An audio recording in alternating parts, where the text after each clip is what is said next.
দীর্ঘদিনের ফ্যাসিবাদী শাসন থেকে মুক্ত।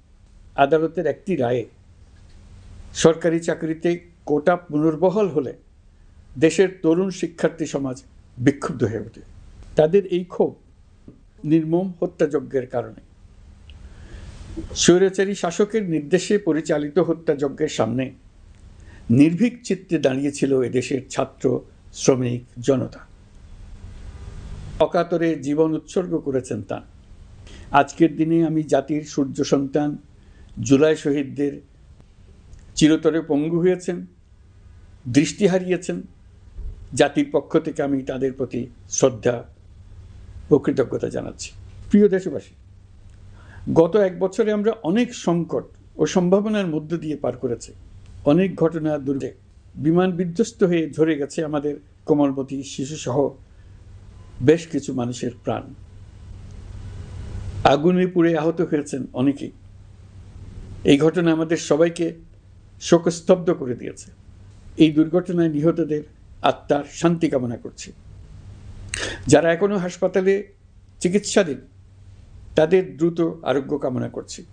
এই ভয়াবহ দুর্ঘটনার পর সিঙ্গাপুর, চীন, ভারত সহ কয়েকটি দেশের যে সকল চিকিৎসক এবং নার্স আহতদের সেবায় অক্লান্ত পরিশ্রম করেছেন তাদের প্রতি কৃতজ্ঞতা জানাচ্ছি। যারা রক্ত দিয়ে আহতদের পাশে দাঁড়িয়েছেন কৃতজ্ঞতা জানাচ্ছি তাদের প্রতিও। প্রিয় দেশবাসী, জুলাই অভ্যুত্থানের পর আমরা অনেক দূর পথ অতিক্রম করে এসেছি। আমাদের জাতীয় জীবনে শান্তি শৃঙ্খলা ফিরে এসছে, অর্থনীতিতে গতিশীলতা এসছে, সংকট দূর হয়েছে। মাত্র কয়েকদিন আগে যুক্তরাষ্ট্রের সঙ্গে আমরা সফলতার সঙ্গে শুল্ক আলোচনা সমাপ্ত করেছি। এর ফলে আমাদের অর্থনীতির সম্ভাবনা বহুগুণ বেড়ে গিয়েছে। যখন এক বছর আগে আমাদের অন্তর্বর্তীকালীন সরকার 16 বছর ব্যাপী একটানা ধ্বংসযজ্ঞ এবং লুটপাটে বিধ্বস্ত এক অর্থনীতির দায়িত্ব নিয়েছিলাম, তখন কারোরই মনে হচ্ছিল না এই বিধ্বস্ত অর্থনীতিকে আবার সহজে চালু করা যাবে। মাত্র এক বছরের মধ্যে আমরা এতদূর রাস্তা অতিক্রম করতে পারবো এটা চিন্তাই করা যায়নি। অর্থনীতি ঘুরে দাঁড়িয়েছে, এখন দ্রুত গতিতে এগিয়ে যাবার পালা। আমরা এখন অন্তর্বর্তী সরকার থেকে একটি নির্বাচিত সরকারের হাতে রাষ্ট্র পরিচালনার দায়িত্ব তুলে দেওয়ার দিকে অগ্রসর হচ্ছি। আমরা দায়িত্ব গ্রহণের 4 মাসের মাথায় জাতির উদ্দেশ্যে দেওয়া ভাষণে আমি প্রতিশ্রুতি দিয়েছিলাম 2026 সালের জুনের মধ্যে দেশের আগামী জাতীয় সংসদ নির্বাচন আয়োজন করব। তবে নির্বাচনের আগে আমাদের অত্যাবশ্যকীয় কয়েকটি কাজ সম্পন্ন করতে হবে। এর মধ্যে অন্যতম হল জুলাই ঘোষণাপত্র ও জুলাই সনদ।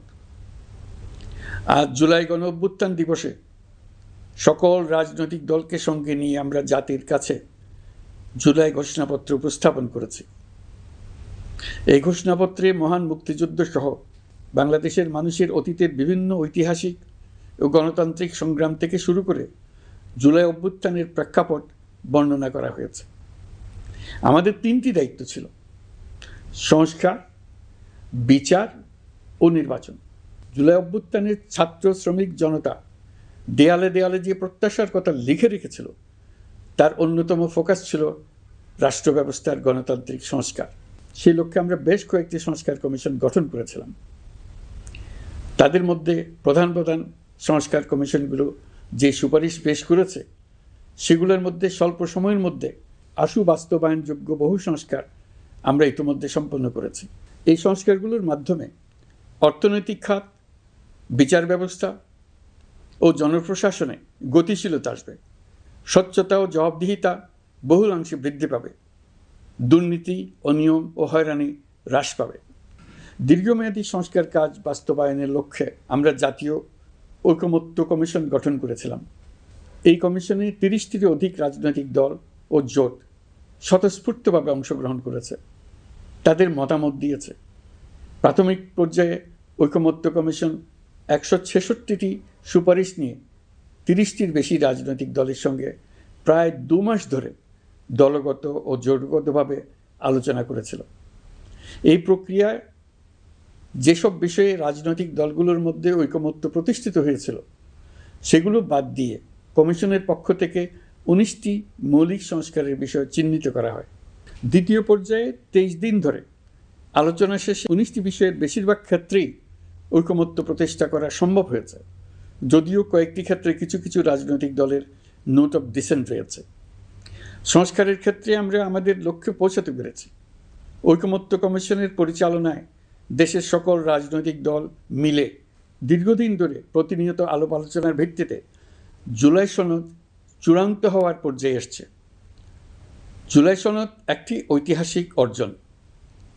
এটা শুধু আমাদের রাজনৈতিক ইতিহাসে নয়, বৃহত্তর পরিমণ্ডলের রাজনৈতিক ইতিহাসেও স্মরণীয় হয়ে থাকবে। দলিল তো স্মরণীয় হয়ে থাকবেই, এটা রচনার প্রক্রিয়াও স্মরণীয় হয়ে থাকবে। এই দলিল প্রণয়নের জন্য আমি সকল রাজনৈতিক দলের নেতৃবৃন্দকে এবং ঐকমত্য কমিশনের সদস্য অশেষ কৃতজ্ঞতা ও ধন্যবাদ জানাচ্ছি। রাজনৈতিক দলের প্রতিনিধিরা অত্যন্ত সৌহার্দ্যপূর্ণ পরিবেশে আলোচনায় অংশ নিয়েছেন। মতপার্থক্য থাকা সত্ত্বেও সকল রাজনৈতিক দলের মধ্যে ঐকমত্য তৈরির চেষ্টা ছিল।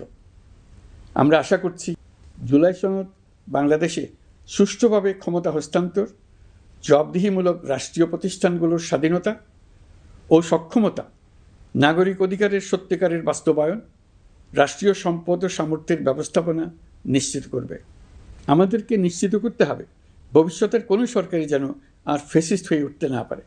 রাষ্ট্রকে এমনভাবে মেরামত করতে হবে যাতে কখনো কোথাও ফ্যাসিবাদের লক্ষণ পাওয়া গেলেই সেটিকে যেন তাৎক্ষণিকভাবে সেখানেই নির্মূল করা যায়, আর যেন 16 বছরের জন্য অপেক্ষা করতে না হয়, বহু মানুষকে প্রাণ দিতে না হয়, আমাদের যেন আরেকটি গণ অভ্যুত্থানের প্রয়োজন না হয়।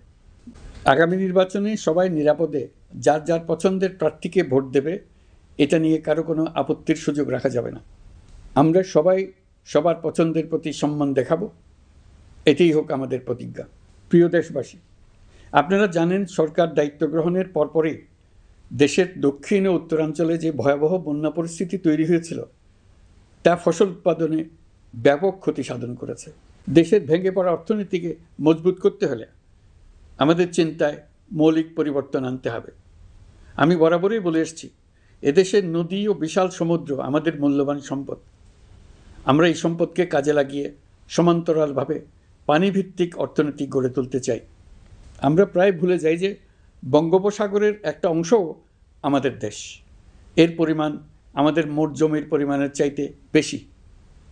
আমরা প্রায় সবসময় জমিভিত্তিক আমাদের অর্ধেক দেশ নিয়ে মাথা ঘামাই, বাকি পানিভিত্তিক অর্ধেক দেশকে হিসাবেই ধরি না, কারণ আমরা ওই অংশে বসবাস করি না।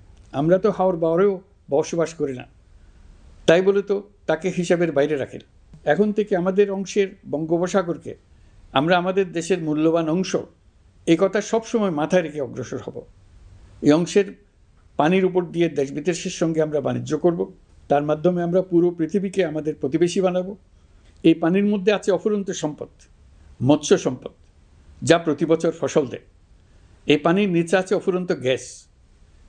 এর সব কিছুকে নিয়েই প্রতিনিয়ত আমাদের চিন্তাভাবনাকে চালিত করতে হবে। বর্তমান সরকার চট্টগ্রাম বন্দর ব্যবস্থাপনাকে নতুন করে সাজানোর উদ্যোগ নিয়েছে। সরকার সম্প্রতি বাংলাদেশ নৌবাহিনী পরিচালিত ড্রাই ডক লিমিটেডকে নিউ মেরিন টার্মিনাল কন্টেইনার হ্যান্ডলিংয়ের দায়িত্ব দিয়েছে। তারা কাজ শুরু করা মাত্রই কিছু ইতিবাচক পরিবর্তন এসছে। প্রথম 2 সপ্তাহে দেখা গেছে আগের তুলনায় প্রতিদিন গড়ে 225টি বেশি কন্টেইনার ইতিবাচক ভূমিকা রাখতে সক্ষম হবে। বিনিময়ে তারাও উপকৃত হবে, আমরাও উপকৃত হব। আমাদের উপকূল অঞ্চল অফুরন্ত সম্ভাবনার আধার। কুমিরা থেকে টেকনাফ পর্যন্ত নানা বন্দরের কর্মচাঞ্চল্যে সমগ্র উপকূল অঞ্চলকে দক্ষিণ এশিয়ার একটি গুরুত্বপূর্ণ অর্থনৈতিক প্রাণকেন্দ্র হিসেবে প্রতিষ্ঠা করবে। এই পুরো অঞ্চলে অনেকগুলো শিল্পাঞ্চল গড়ে উঠবে শুধু সমুদ্রের সান্নিধ্য এবং তার ব্যবহারের দক্ষতার কারণে। সমুদ্র উপকূলীয় অঞ্চলের সম্পদ ও পরিবেশের টেকসই ব্যবহার নিশ্চিত করতে আমাদের বন্ধু দেশগুলোর সঙ্গে আলোচনা শুরু করেছি, তারা উৎসাহ সহকারে সাড়া দিয়েছেন। গভীর সমুদ্রকে আমরা এখনও আমাদের কল্যাণে কাজে লাগাতে পারিনি। একে কেন্দ্র করে আমরা মাছ পালন, আহরণ ও প্রক্রিয়াজাতকরণের শিল্প গড়ে তুলতে কাজ শুরু করেছি। এতে করে লক্ষ লক্ষ মানুষের কর্মসংস্থান হবে, আমাদের অর্থনীতি নতুন শক্তিতে বলীয়ান হবে। প্রিয় দেশবাসী, জুলাই গণ অভ্যুত্থানে তরুণ শিক্ষার্থীদের পাশে ঢাল হয়ে দাঁড়িয়েছিলেন আমাদের বাবা মা ও শিক্ষকরা, আমাদের বাবা মায়েরা তাদের সন্তানকে বহু কষ্টে বড় করে বিশ্ববিদ্যালয়ে পাঠায়। লেখাপড়া শেষ করে অনেক ছাত্র অসুস্থ হয়ে বের হয়। এর কারণ আবাসিক হলের নোংরা পরিবেশ, খাবারের নিম্নমান, তার উপর দলীয় সন্ত্রাসীদের দমনপীড়ন। বিশ্ববিদ্যালয়ে পড়াশোনার পরিবর্তে প্রতিদিন শিক্ষার্থীদের জোর করে রাজনৈতিক দলের প্রোগ্রামে নিয়ে যাওয়া হতো। প্রশাসন ও শিক্ষকরা সবই জানতেন, অথচ কেউ এটি থামাতে পারেননি, চেষ্টাও করেননি। কারণ শিক্ষকদের একটি বড় অংশ প্রমোশনের জন্য সুবিধা। প্রতিটি বিশ্ববিদ্যালয়ের আবাসিক হলগুলোতে দলীয় সন্ত্রাসীদের নিয়ন্ত্রণ আর অমানসিক নির্যাতন চলত। সেখানে গড়ে তোলা হয়েছিল টর্চার সেল। অন্তর্বর্তী সরকার প্রতিশ্রুতিবদ্ধ যে আমরা আর কখনো শিক্ষা প্রতিষ্ঠানগুলোকে এমন কোনো রাজনীতি দ্বারা কলুষিত হতে দেব না যা পড়াশোনার পরিবেশ নষ্ট করে, তরুণদের জীবন ধ্বংস করে। বাবা মায়েদের যেন সন্তানকে বিশ্ববিদ্যালয়ে পড়তে পাঠিয়ে আর কখনো শঙ্কায় থাকতে না হয়। বর্তমান সরকার দায়িত্ব গ্রহণের পরপরই শিক্ষা ব্যবস্থার উন্নতির জন্য ধারাবাহিকভাবে পরামর্শ কমিটির সঙ্গে বৈঠক করেছে, বিভিন্ন উদ্যোগ হাতে নিয়েছে। বিদ্যালয়গুলোতে শিক্ষার মান কীভাবে বাড়ানো যায় সে বিষয়ে বিভিন্ন উদ্যোগ নেওয়া হচ্ছে। সরকার কিছুদিন আগে সারা দেশের সরকারি প্রাথমিক বিদ্যালয়ের সব প্রধান শিক্ষকের বেতনের গ্রেড এক ধাপ বাড়িয়ে 10ম গ্রেড করার সিদ্ধান্ত নিয়েছে। এটি একটি যুগান্তকারী সিদ্ধান্ত। প্রাথমিক বিদ্যালয়গুলিতে শূন্য পদে 6,500 প্রধান শিক্ষক নিয়োগের প্রক্রিয়া চলছে। প্রাথমিকের পড়াশোনার পদ্ধতিগত পরিবর্তনের দিকেও আমরা মনোযোগ দিচ্ছি। সব স্কুলে ইন্টারনেট সংযোগ ও মাল্টিমিডিয়া শ্রেণীকক্ষ তৈরির নির্দেশ দেওয়া হয়েছে। পার্বত্য চট্টগ্রামে কমপক্ষে 100টি স্কুলে এবছরের মধ্যেই ই-লার্নিং চালু হবে। প্রিয় দেশবাসী, জুলাই গণ অভ্যুত্থানে শহীদ ও আহত যোদ্ধাদের জন্য আমরা নিরলসভাবে কাজ করে যাচ্ছি। এখন পর্যন্ত 775টি শহীদ পরিবারকে প্রায় 100 কোটি টাকার সঞ্চয়পত্র ও মাসিক ভাতা বাবদ ব্যাংক চেক দেওয়া হয়েছে। অবশিষ্ট যারা আছেন তাদেরও কয়েকটি আইনগত বিষয় নিষ্পত্তি সাপেক্ষে সঞ্চয়পত্র দেওয়ার প্রক্রিয়া চলছে। এর পাশাপাশি আহত 13,800 জন জুলাই যোদ্ধাকে 3টি ক্যাটাগরিতে নগদ টাকা ও চেক বাবদ 153 কোটি 4 লাখ টাকা প্রদান করা হয়েছে। 78 জন অতি গুরুতর আহত জুলাই যোদ্ধাকে সিঙ্গাপুর, থাইল্যান্ড, তুরস্ক এবং রাশিয়ার উন্নত চিকিৎসার জন্য পাঠানো হয়েছে এবং চিকিৎসা ব্যয় বাবদ এ পর্যন্ত প্রায় 100 কোটি টাকা ব্যয় হয়েছে। আহতদের পুনর্বাসনের জন্য সরকারের সবকটি মন্ত্রণালয়ের সম্মিলিত প্রচেষ্টায় বিভিন্ন ধরনের উদ্যোগ নেওয়া হচ্ছে।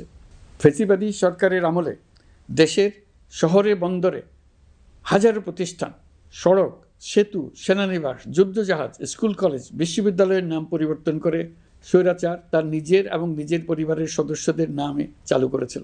আমরা সব নাম পরিবর্তন করে আগের নাম বা মানানসই নাম করে দিয়েছি।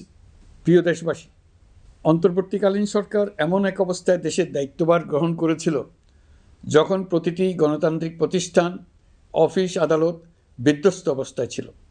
আমাদের প্রথম এবং প্রাথমিক কাজ ছিল এই প্রতিষ্ঠানগুলো সংস্কার এবং পুনর্নির্মাণে হাত দেওয়া, আইনশৃঙ্খলা বাহিনী পুনর্গঠন, অর্থনীতি পুনরুদ্ধার, আইন আদালত, নির্বাচন কমিশন সহ যাবতীয় গণতান্ত্রিক প্রতিষ্ঠানকে সচল করা এবং নাগরিকদের নিকট দায়বদ্ধ করে তোলা।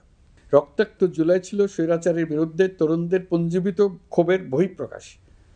16 বছর ধরে সরকারের স্বৈরাচারী আচরণের বিরোধিতা করে যতগুলো আন্দোলন হয়েছে প্রতিটিতেই দলীয় সন্ত্রাসীরা অস্ত্র হাতে আন্দোলনকারীদের আক্রমণ করেছে। প্রতিটি আন্দোলনকেই দমন করার জন্য দলীয় সন্ত্রাসীরা সর্বোচ্চ আঘাত করেছে, যেখানে আইনশৃঙ্খলা বাহিনীকেও অংশ নিতে নির্দেশ দেওয়া হয়েছে অথবা দাঁড়িয়ে দর্শকের ভূমিকায় থাকতে বলা হয়েছে।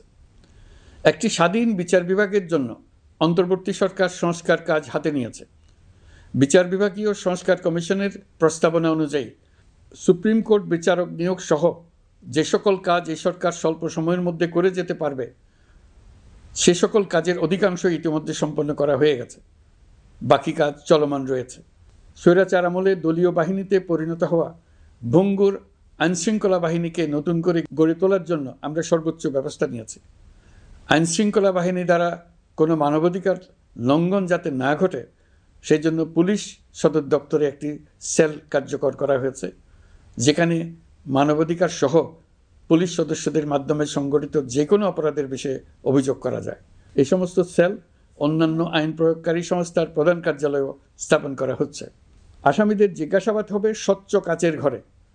হাজতখানায় বন্দীদের মানবিক সেবা নিশ্চিত করা হবে। অভিযান পরিচালনার সময় পুলিশ যেন জিপিএস ট্র্যাকিং সিস্টেম ডিভাইস সহ বডি ক্যামেরা পরিধান করেন তা নিশ্চিত করা হবে। পুলিশ যেন আর কখনোই কোনো আন্দোলন দমনে প্রাণঘাতী অস্ত্র ব্যবহার করতে না পারে সেই ব্যবস্থা নেওয়া হয়েছে।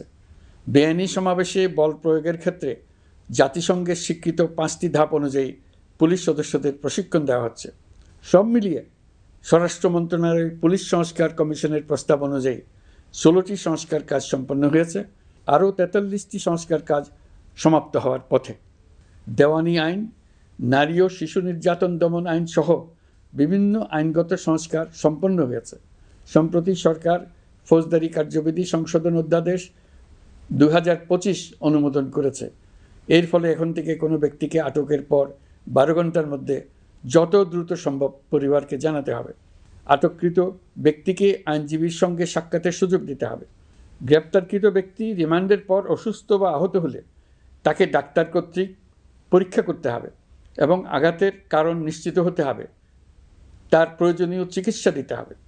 এক্ষেত্রে পুলিশের দায় থাকলে আইনি ব্যবস্থা নেওয়ার বিধান যুক্ত করা হয়েছে। এই আইনের ফলে গ্রেফতার ও আটক নিয়ে মানুষের হয়রানি অনেক কমে আসবে। পুলিশের জবাবদিহিতা বাড়বে এবং বিচারের কাজ দ্রুততর হবে। পুলিশ সংস্কার কমিশনের সুপারিশ ছিল কোনো ব্যক্তি থানায় জিডি করতে গেলে অবশ্যই তা গ্রহণ করতে হবে। জিডি গ্রহণ করা ছাড়া থানা থেকে কোনো ব্যক্তিকে ফিরিয়ে দেওয়া যাবে না। এই সুপারিশের ভিত্তিতে সরকার সিদ্ধান্ত নিয়েছে দেশের সব থানায় অনলাইনে জিডি করা যাবে। এখন থানায় জিডি না নেওয়ার আর কোনো অভিযোগ থাকবে না।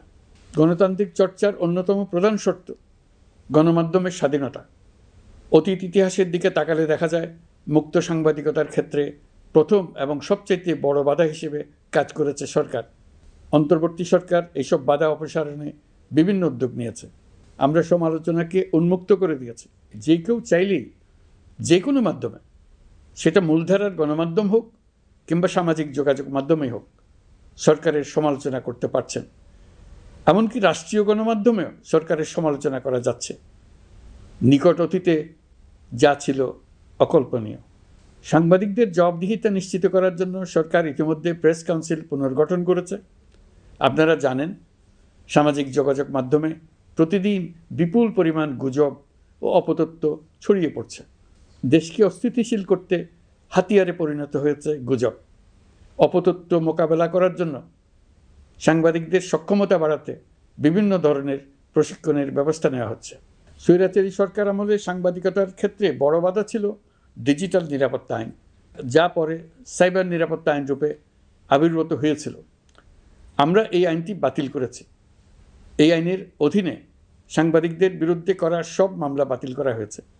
সংবাদ মাধ্যমের স্বাধীনতা নিশ্চিতকরণে এটি একটি বড় অগ্রগতি। নতুন যে আইন প্রণীত হয়েছে তাতে আগের আইনের নিবর্তনমূলক 9টি ধারা বাদ দেওয়া হয়েছে। আগের আইনের আওতায় করা 95% মামলায় এসব ধারায়। আমরা বিশ্বাস করি নতুন আইন প্রণয়নের পর সাংবাদিকদের আইনি হয়রানি বন্ধ হবে। গত বছর মানুষের প্রতিবাদকে স্তব্ধ করে দিতে ফ্যাসিবাদী সরকার ইন্টারনেট বন্ধ করে দিয়েছিল, যাতে গোপনে তারা দমন নিপীড়ন হত্যাকাণ্ড চালাতে পারে। অন্তর্বর্তী সরকার সাইবার সুরক্ষা আইন সংশোধন করে নতুন অধ্যাদেশে প্রথমবারের মতো ইন্টারনেটকে মৌলিক অধিকার হিসেবে অন্তর্ভুক্ত করেছে। সম্প্রতি আন্তর্জাতিক bandwidth real time internet traffic পরিবহনে 4 টেরাবাইট সেকেন্ডের মাইলফলক অতিক্রম করেছে বাংলাদেশ সাবমেরিন কেবলস পিএলসি। বাংলাদেশে ইন্টারনেট সেবার মান ভালো করতে সরকারের পক্ষ থেকে সর্বোচ্চ উদ্যোগ নেওয়া হয়েছে। প্রিয় দেশবাসী, আপনাদের আহ্বানে একটি ঐতিহাসিক সন্ধিক্ষণে আমরা দায়িত্বভার গ্রহণ করেছিলাম। জুলাই অভ্যুত্থানে সৃষ্ট নতুন বাংলাদেশের যে অভূতপূর্ব সম্ভাবনা জাগ্রত হয়েছে, তাকে এগিয়ে নিতে আপনারা আমাদেরকে দায়িত্ব দিয়েছিলেন। নির্বাচন আসছে। যদি আপনি আপনার নির্বাচনী এলাকা থেকে দূরে বসবাস করেন, তবে এখন থেকে নিয়মিত নির্বাচনী এলাকা পরিদর্শন করুন, যাতে সেরা ব্যক্তিকে নির্বাচিত করতে আপনি প্রস্তুত হতে পারেন। যাদের তাজা রক্তের বিনিময়ে আমরা আমাদের এই অতি মূল্যবান অধিকার ফিরে পেলাম, ভোটটা দেওয়ার আগ মুহূর্তে যেন তাদের চেহারা আমাদের চোখে ভেসে ওঠে। ফেব্রুয়ারি বেশি দূরে নয়। নির্বাচন নিয়ে প্রস্তুতি নিতে নিতেই ভোটের দিন এসে পড়বে। বহু বছর আমরা কেউ ভোট দিতে পারিনি। এবার আমরা সবাই ভোট দেব, কেউ বাদ যাবে না। সবাই যেন বলতে পারি, নতুন বাংলাদেশ গড়ার পথে দেশকে রওনা করার জন্য আমি আমার ভোটটা দিয়েছিলাম। আমার ভোটেই দেশটা সে পথে রওনা হতে পেরেছিল। জুলাই গণ অভ্যুত্থান দিবসে সকল নাগরিকের কাছে আমার আহ্বান, আসুন নতুন বাংলাদেশ গড়ার প্রথম বড় পরীক্ষায় সফলভাবে উত্তীর্ণ হই। মহান আল্লাহ আমাদের সহায় হন। আল্লাহ হাফেজ।